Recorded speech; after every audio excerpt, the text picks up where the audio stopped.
good time and checking out the artwork, the visual music for our record. His artwork really reflects like the music and just our travels and what we do as a band. In turn, his visual style also influences the music. We draw from each other a lot that way, and he'll use a line that he got out of who knows where, and then that line will stick with me, and then it'll end up in a song. Fell asleep with stains, caked deep in the knees. What a pain. Now hang me up to dry. You wrung me out too many times. Tell me where the name Cold War Kids came from. Right after the Cold War ended, they took all the statues on these big red stars out of the cities, to not remember all that imagery. They would dump them out in different fields. I visited one time, and right outside Budapest, they were just sitting in the middle of, weeds. You could climb on Stalin's shoes, and it felt like a playground from the Cold War.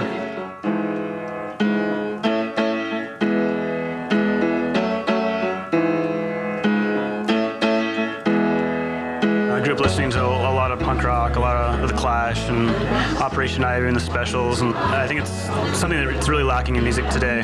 Everyone's just a little too reserved. There's nothing to do here. Some just whine and complain. In bed at the hospital.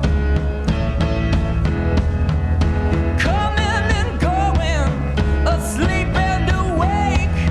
In bed at the hospital. All of your songs seem to have a story to them. Some of these stories aren't necessarily all that happy. Pop songs generally are about overly positive things. I think people need more realistic stuff, I had this creative writing teacher in college, and he said that there's nothing more boring than a story about people that are happy.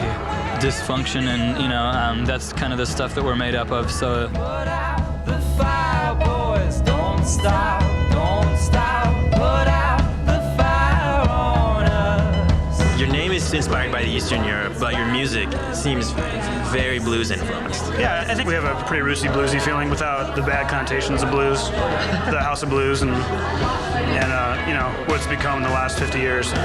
When you find out that you like music, you start realizing so much stuff is so bad, and eventually you just start going back in time and finding out about a lot of blues singers, and there's like an endless vault of stuff, nobody can know. Oh, but mine.